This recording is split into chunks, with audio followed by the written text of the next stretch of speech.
Архивист Сидоров Сидор Ивановичка анаммыт. Беле өйдө бүннүк бүтүн.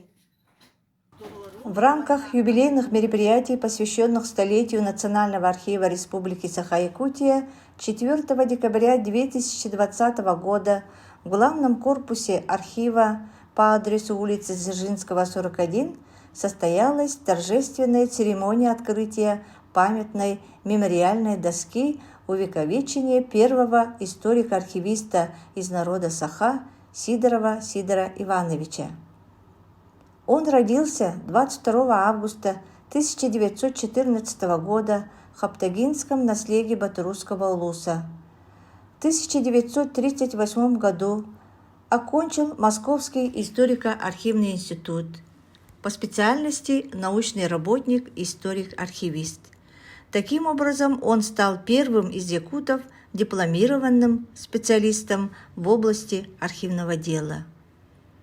По направлению Центрального архивного управления он был направлен на родину в Государственный архив Якутской АССР. В Центральном архиве ЯССР был назначен на должность старшего научного сотрудника. В характеристике того периода значится, что он проделал большую работу по обработке архивных материалов XVIII века, а также принимал активное участие в публикации архивных материалов местной печати. Однако менее чем через год Сидор Сидоров по собственному желанию уволился из архива и отправился в Москву на сей раз, чтобы поступить в аспирантуру. Но вместо аспирантуры в столице он попал в Сыктывкар. В 1940 году его направили в Коми АССР, и 16 октября он был назначен директором Государственного архива Коми АССР.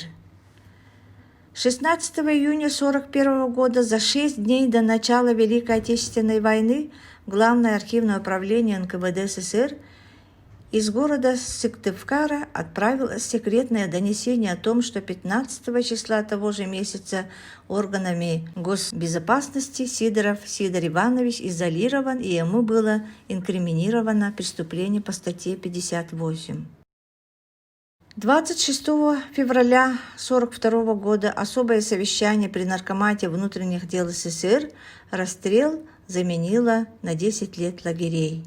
Сидор Иванович не согласился с таким приговором, написал жалобу прокурору СССР, где вновь доказал несостоятельность обвинений, а также просил возможность стать в ряды Красной Армии, чтобы отдать жизнь за советский народ, за любимую Якутию.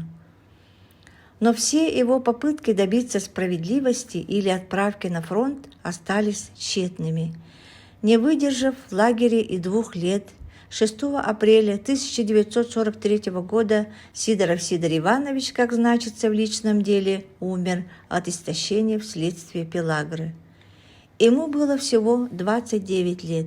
Он похоронен в Железнодорожском районе Коми АССР в деревне Кылтовки. В 1989 году он был реабилитирован.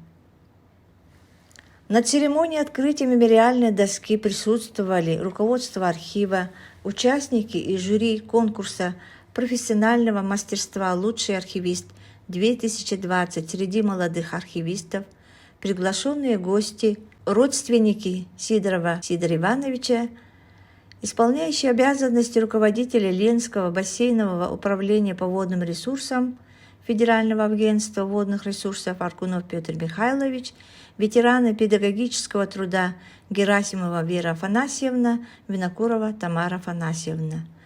С приветственными словами выступили директор архива Румянцев Петр Васильевич, Аргунов Петр Михайлович, Герасимова Вера Афанасьевна. После открытия к мемориальной доске были возложены цветы.